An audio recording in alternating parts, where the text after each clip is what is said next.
Welcome back, everybody, to the Don't Go Out There Horror Movie Review podcast. We're going to welcome you everybody back to the show for what I guess is now the third time, if you include our little talk at Spooky Empire in Orlando a few months ago.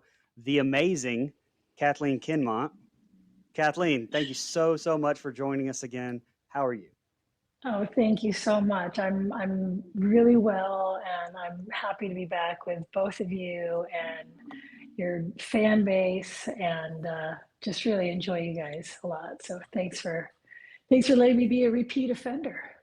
Hey, that means a lot to us, and Absolutely. really appreciate that. So I'll just kind of jump right into the questions, and like I mentioned, since this is not our first interview with you, we're going to just kind of jump into some of the newer stuff that you've been up and working on since our last chat. If anybody wants to hear about Halloween 4 or Kathleen's early career, check out that early interview that we did at don'tgoouthere.com. But first off, it's not really new, and we did touch on this a little bit, but let's just talk a little bit more about your book. I Should Have Been Nicer to Quentin Tarantino. Everybody can pick that up on Amazon, by the way. It has a 4.7 rating out of 5.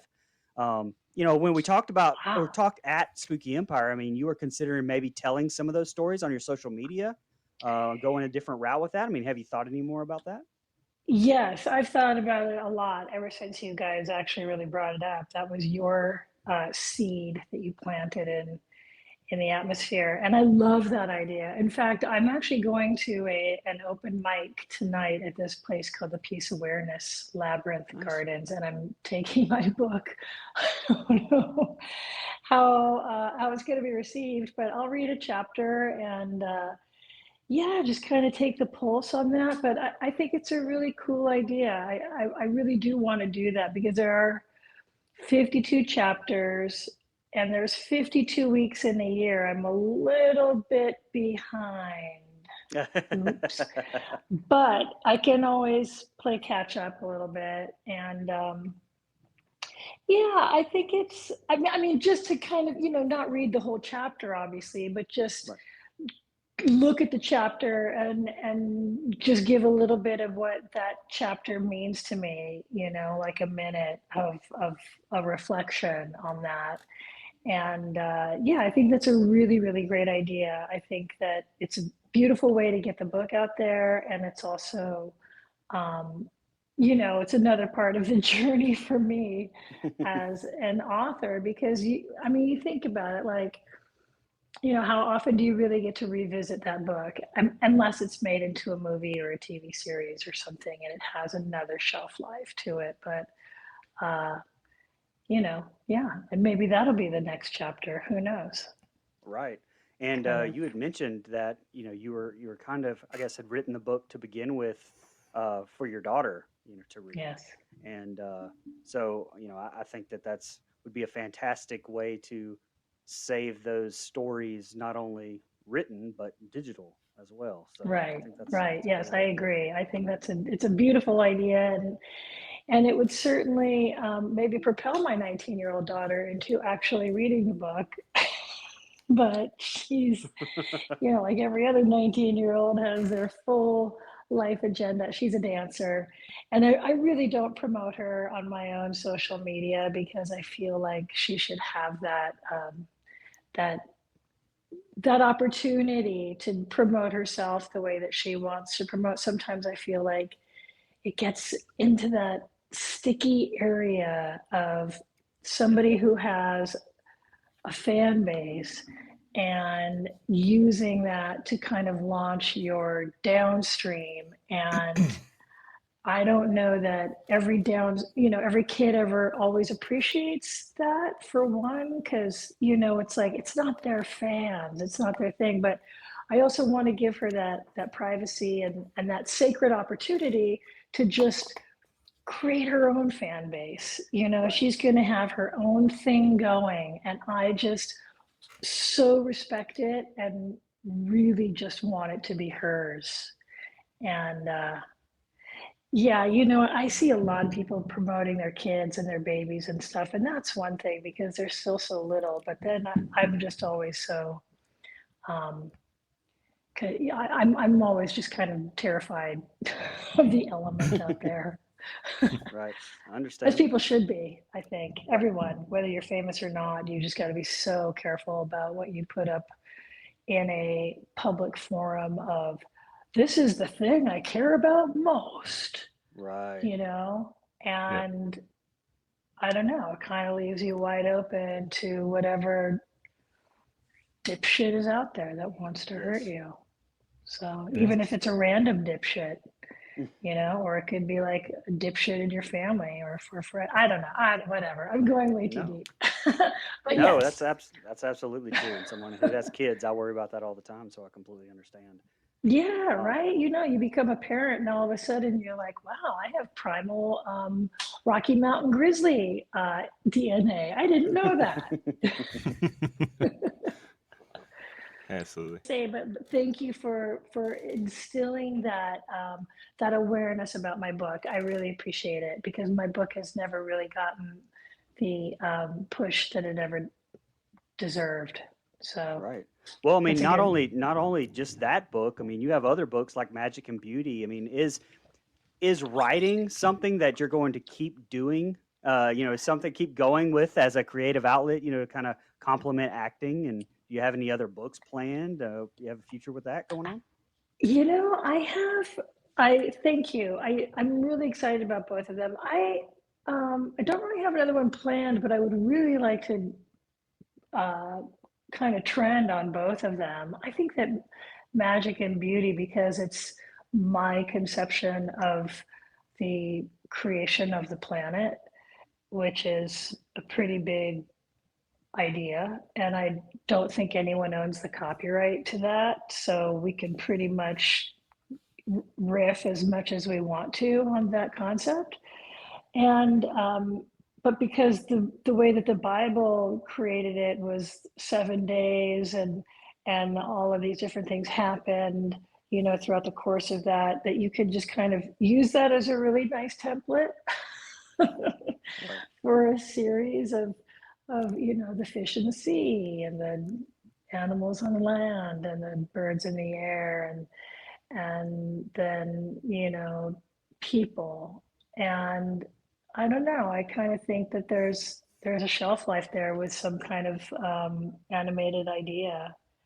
And I'd really like to experience that, maybe kind of go forward on that. That's the idea with Magic and Beauty. And I guess with my life. I don't know if you can hear my boyfriend, but he's a woodworking artisan, and the shop is literally on the other side of this wall. So if you do hear some woodworking, his name is Doug Miller. He is actually the amazing bass player from that band Crazy Town.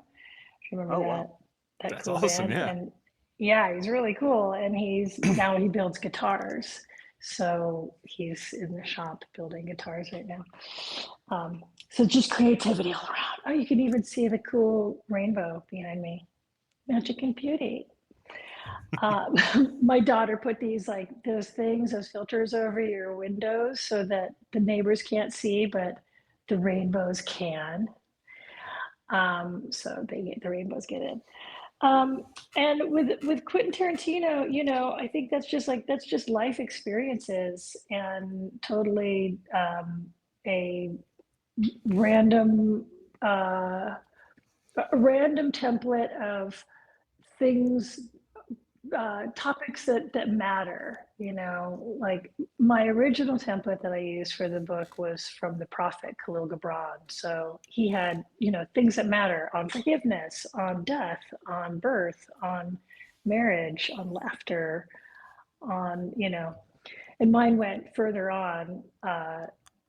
And so I've been writing like titles throughout my ever since I finished writing that one. So I've got about 20. We'll see if I go back and do like a sequel on that.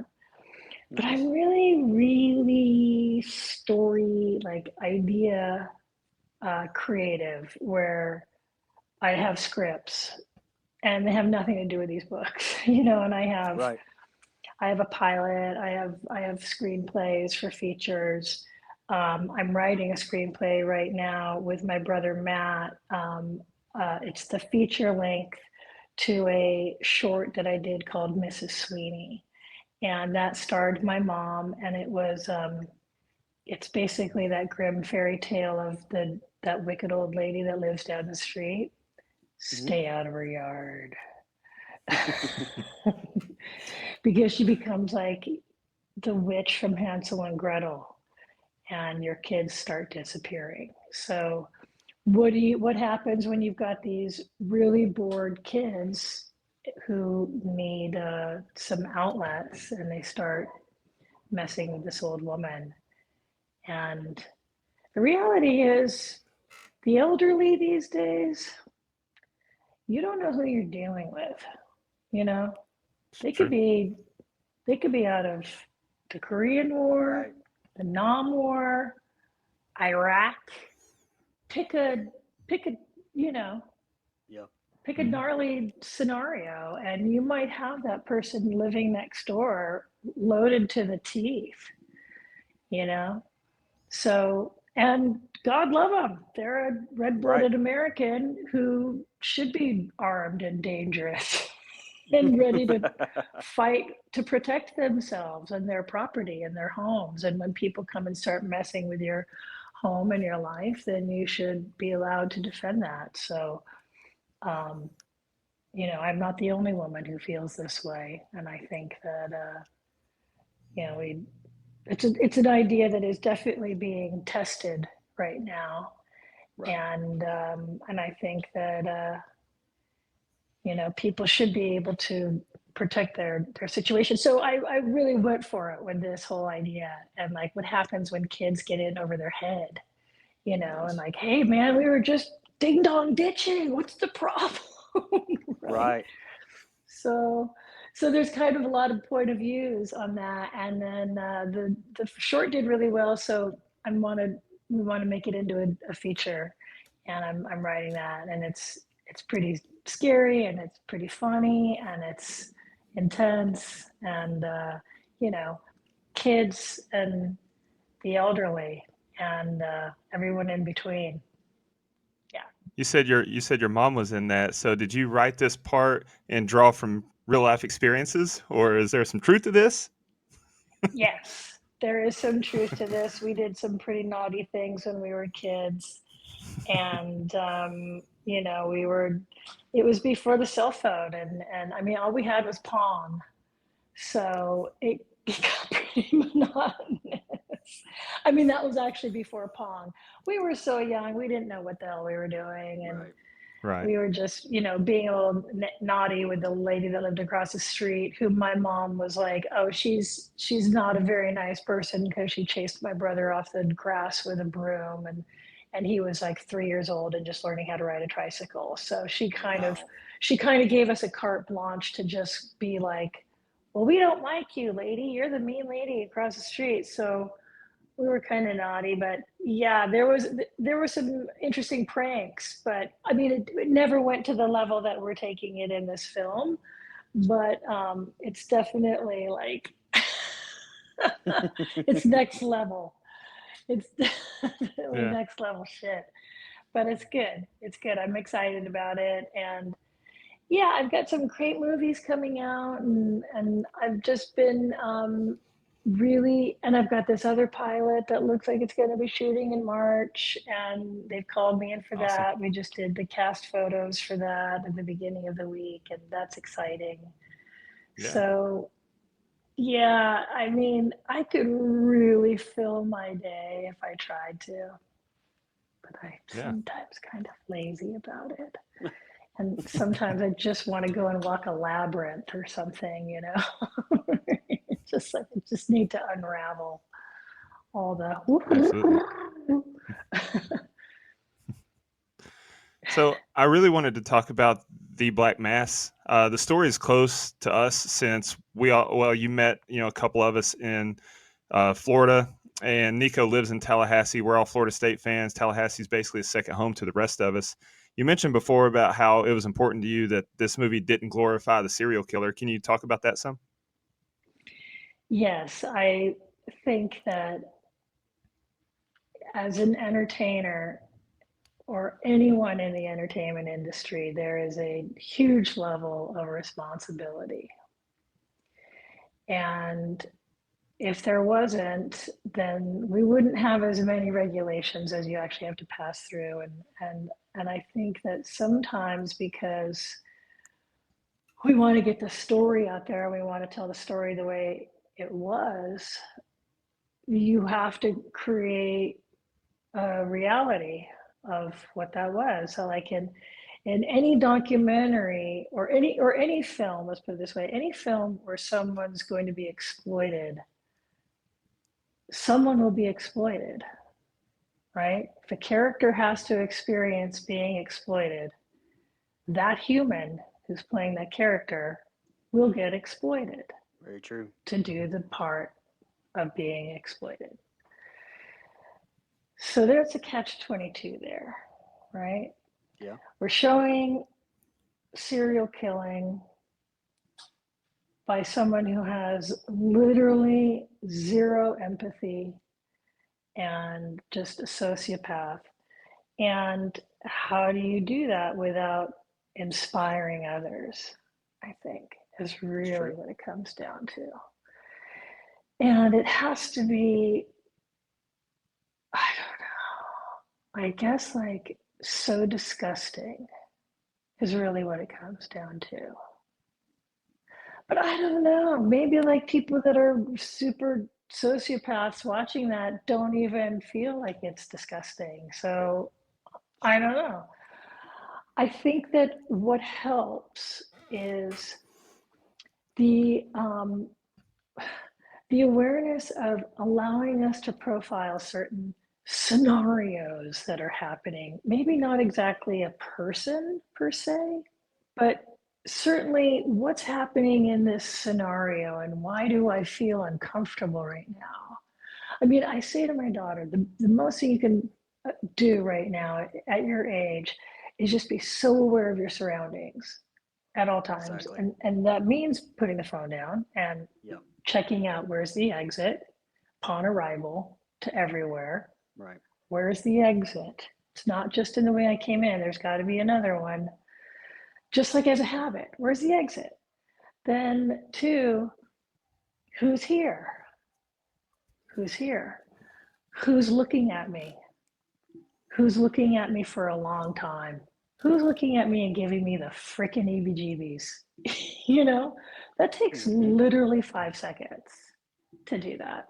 10 seconds if you really want to be NCIS about it. But I think that given what they did in the Black Mass, and they created this reproduction of the night of those horrific slayings, murder, you know, it kind of just allows us to remind ourselves to always be looking out for others. You know, obviously, especially women looking out for women, but, you know, men looking out for women. I heard this great story about this guy who wrote this letter to the woman who stopped him from taking his very drunk girlfriend home that night from a club.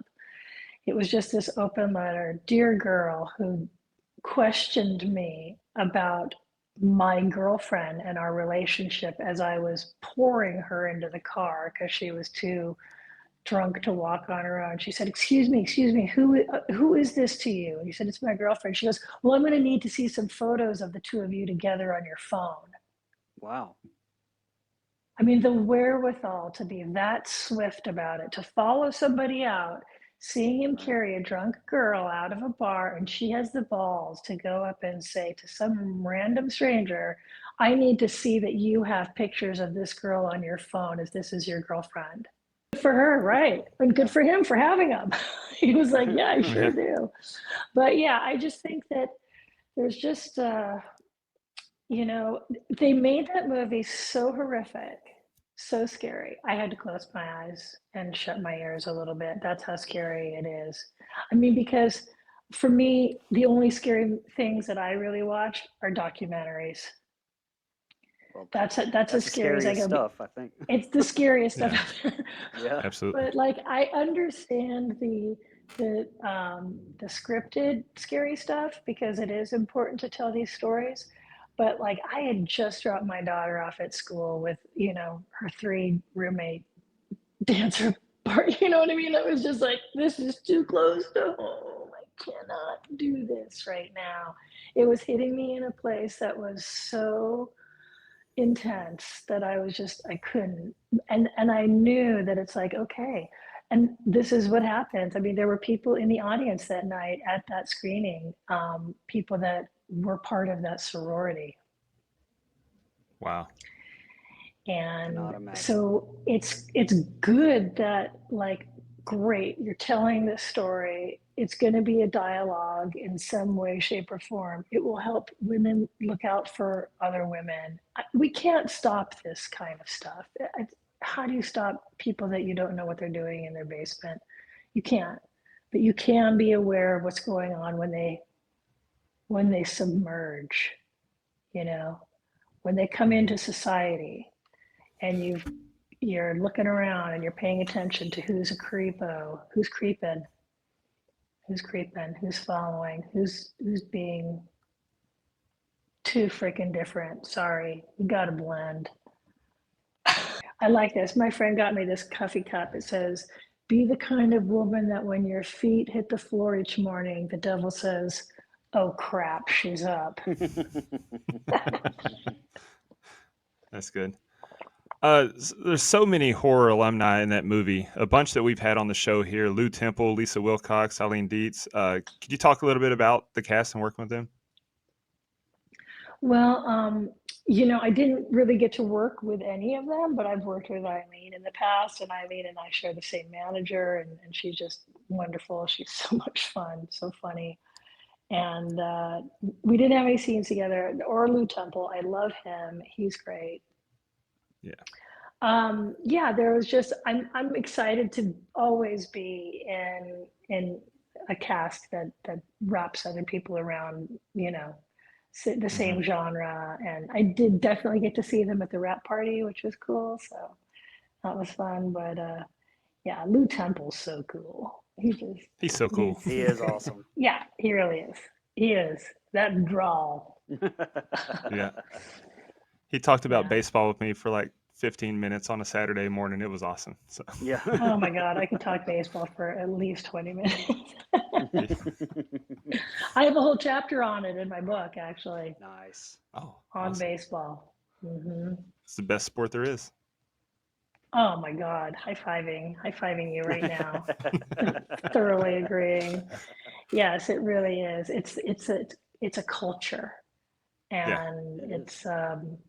it's like it's like the way that golf kind of slows down your day and slows down a walk and or destroys one. Very true. but um, but it does. Like baseball is like, oh, okay, you're here. You just get ready for the length of it, and then yeah.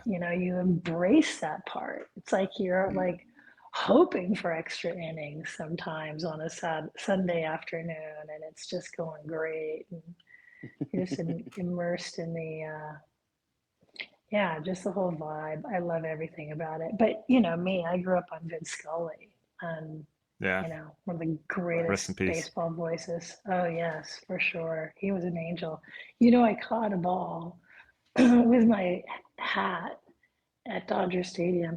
Excuse me.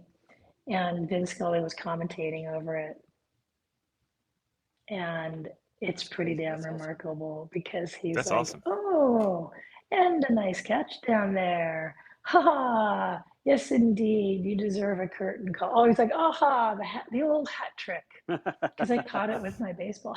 Do you still have it? That's awesome.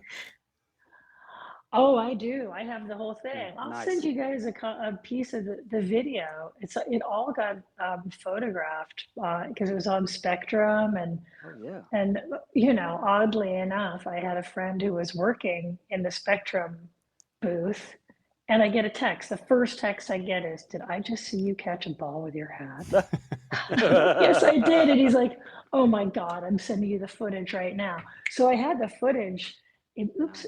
like immediately. And I told my brother that day, because I've been given these once in a lifetime seats over and over and over again by my friend who owns these seats, and she's always like, she loves taking me because I'm a super fan, and they're right on the field, so there's a lot of action. You get tossed balls all the time from the players. It's right there. It's just right at the perfect spot, just to the left of the Dodger dugout.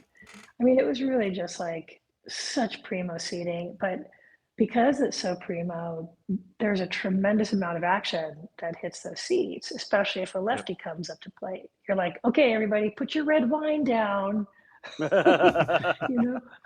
So, and I'm there with my three friends, with Miranda, who owns the seats, my friend Lisa Wilson, and another friend, Kristana Loken, who's the female Terminator from T3. Right.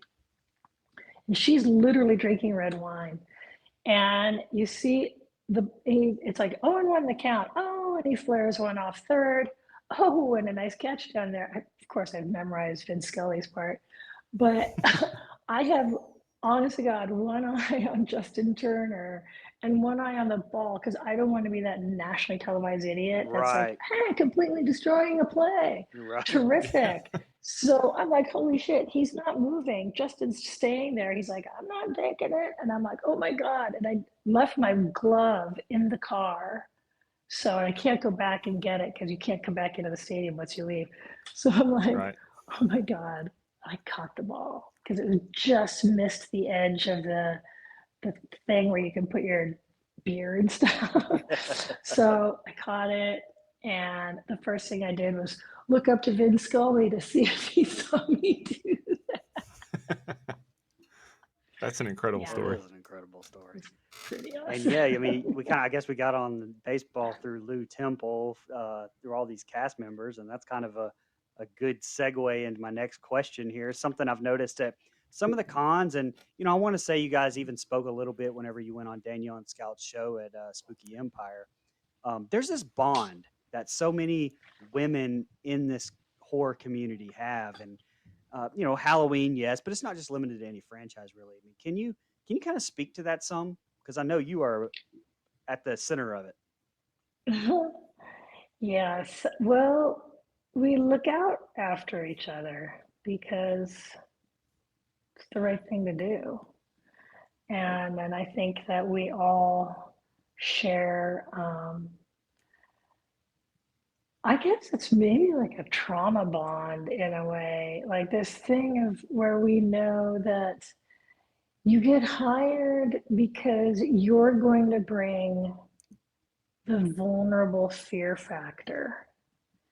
And for women, that's the thing that we're terrified of, is ever having to be in those real situations. Right. And as an actor, you embrace it, and you look for those opportunities to have a realistic traumatic experience. It sounds so awful when you say it like that, Right.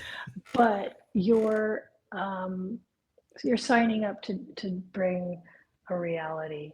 And if you don't, then, well, everyone's going to be able to tell that you are not Right. doing it. And why wouldn't you? This is your job. So, but because that you have that, there's also other things that can come into play too that are equally as terrorizing, like weirdo producers who are trying to True. f with you, or whoever, or actors that don't know boundaries, or having to just be covered in blood and screaming your freaking Right. face off, and just, I think it's just like, it's like this kind of silent club scream queens, and we all just go like, "I got you, girl. It's gonna be okay." It's like, I know you're, and you're, we're all like these little kittens, right? We're all like these very sensitive beings, but you have to be really super strong for this business. Otherwise, it just, it's soul crushing, and you gotta you gotta look out for each other. Right. And I think that that's just really, really the right thing to do. It's just being a good, kind person. It doesn't mean that, you know, um, there's nothing about this business that is a solo event. You have to have, well, you got to be invited to act, which is like the hardest thing, because Right. singers sing, dancers dance, musicians play, like, what am I doing over here? By the shores of Gitche Gumi. We kind of we're so dependent upon this team of A, being invited, B, the story being good, C, your other actors, D, your director, then like E through Z, your crew. Right. Like all of that is so vital. And if you don't have a solid amount of trust and respect in those areas, you're playing catch up, you're insecure, you don't know who to trust, what's going on, your performance is going to weaken. Doesn't mean it's going to suck, but it's just going to weaken. And I just feel like every set that I step on and have stepped on, I've always looked out for somebody who knew less than myself or needed a little extra protection Right. or needed a little guidance, or like, who can I learn from? It's not like I have all the answers, but who's going to be that mentor to me? And like, who am I going to?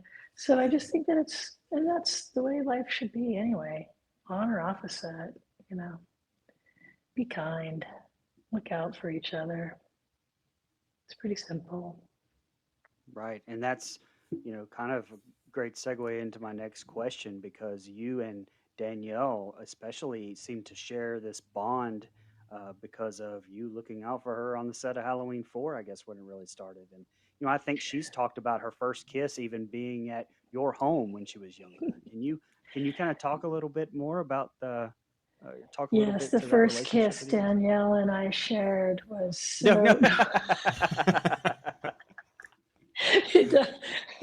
So, um, well, yeah. First of all, like, definitely. I mean, when she did Halloween 4 at 9, 10 years old, that was a huge foundation for her life, and really for all of us. I mean, I was 19, so I was really, not that much older, Right. but at a level of, you know, obviously she was the kid and I was like the adult because I was over 18, but still not able to buy booze. But still, I think that it's great that she had that, because then she was always probably looking for that, and now she's become that person too. She's definitely that very kind, generous, loving, considerate, you know, mindful human that really cares about people. And you can see that in everything she does. And she's just a great mom, and she's a great wife, and she's an awesome friend.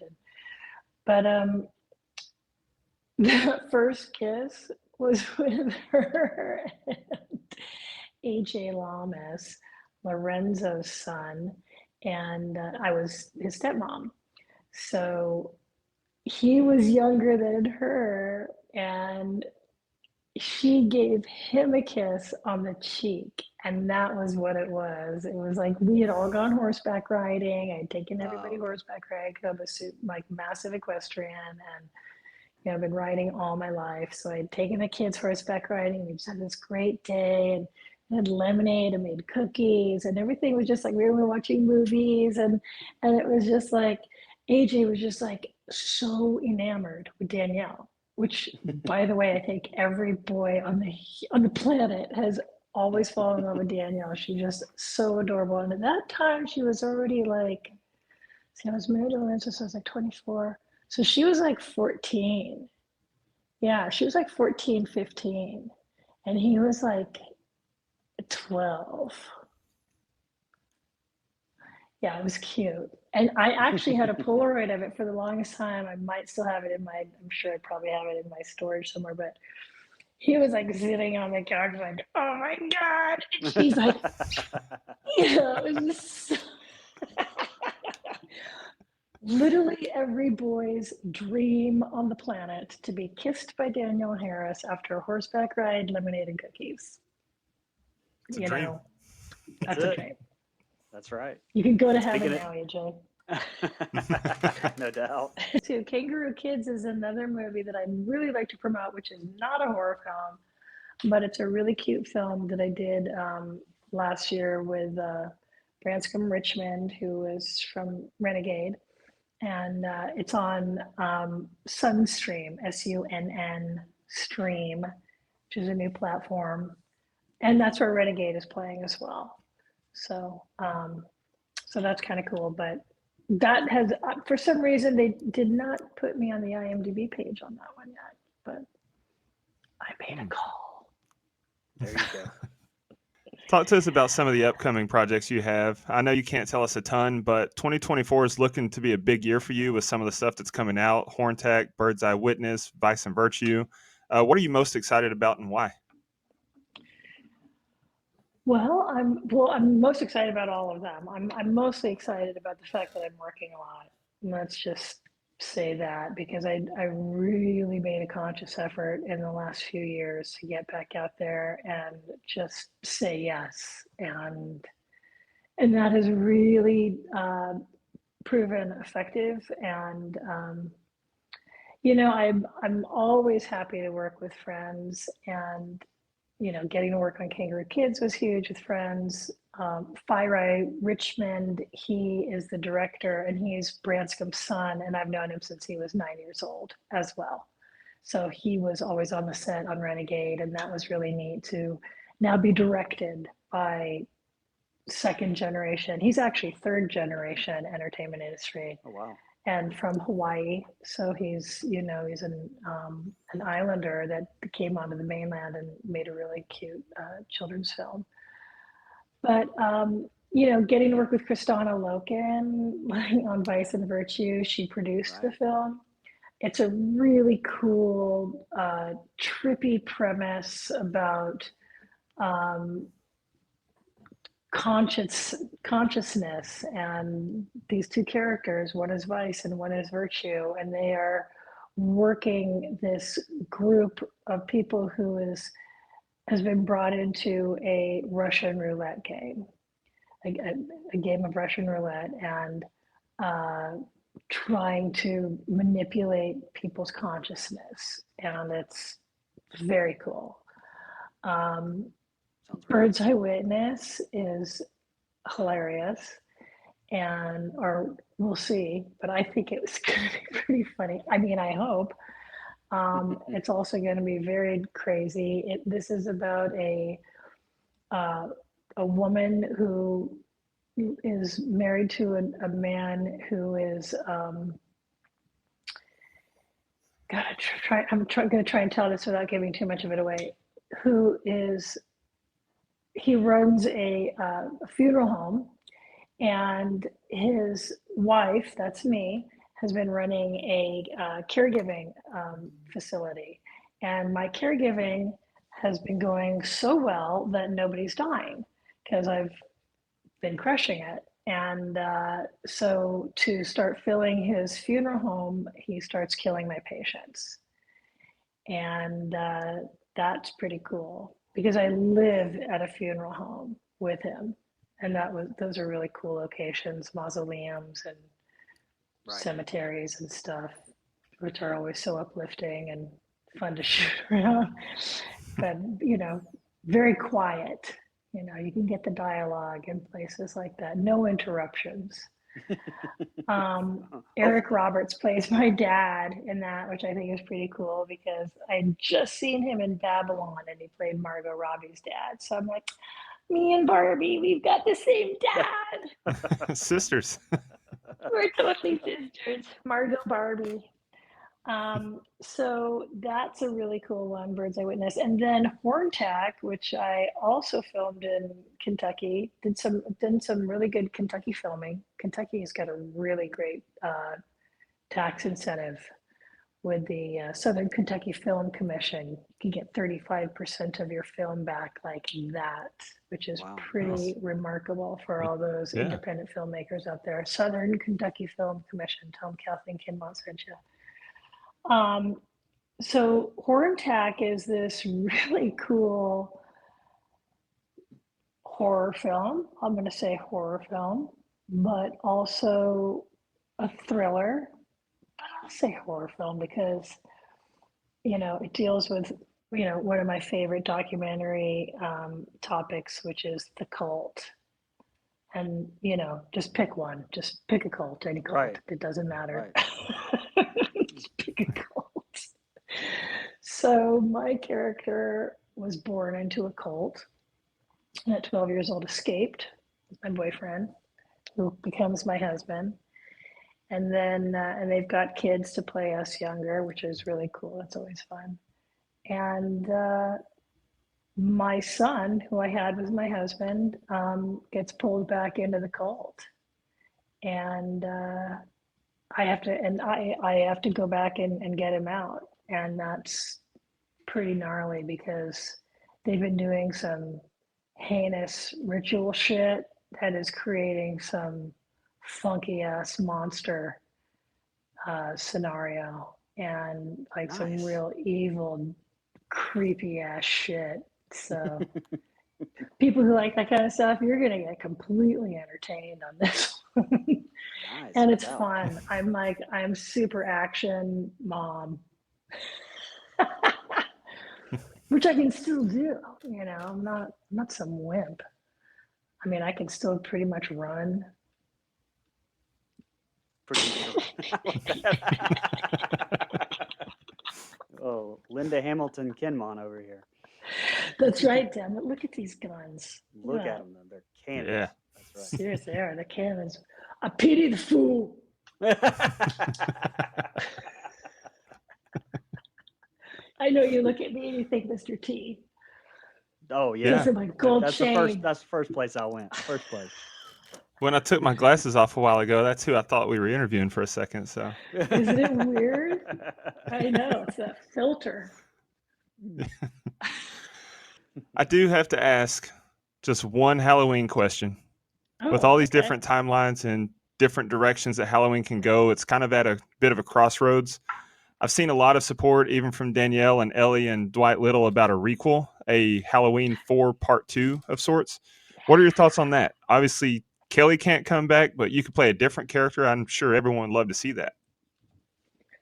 I could come back as Uncle Kelly. No, Uncle. Now you could come back as Kelly Meeker's mom. I mean, we never saw her in the in Halloween 4, so there you go.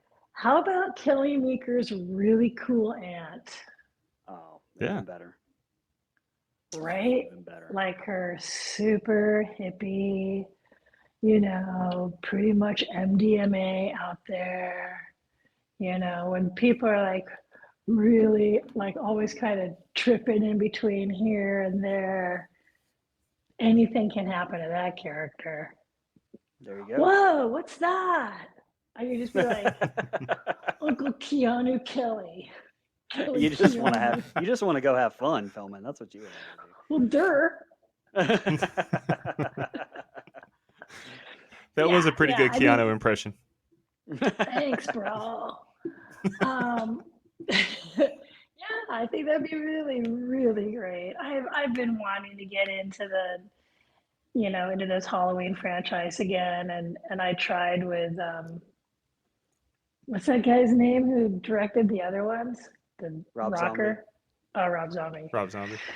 Yeah, all Rob Zombie fans are like, "What the hell? She can't remember Rob Zombie's name." Dude, I'm sorry. I just gotta remember like the zombie. But yeah, his wife looks so much like me that it's just, it's just not going to happen. That's true. But she's awesome. And, it would be great to be just given another opportunity to be a part of that again, because a lot of people who've been in a Halloween movie have actually been in a couple. Right. Yeah. Absolutely. So maybe like, and I mean, if you bring me back, then you would have to bring Sasha back too. Oh, very, very true. I have been trying to get Sasha on this show forever, and I Oh, cannot really? get him on. I cannot get him on the Oh, show. I'll Yeah, tell him to I've call had you. Ellie, and you, but I cannot get Sasha on the show. Oh, I'll make it happen. Anyway. I'm going to be the superhero for you. Oh, yeah. Oh, you already are a superhero. You already are. Aww. I mean, you caught a What was baseball that? with your cap, so Yeah, I mean, come on. that's I'm going to awesome. send you that video. Literally, I always tell Please people, do. I'm like, besides giving birth, this is the video that is.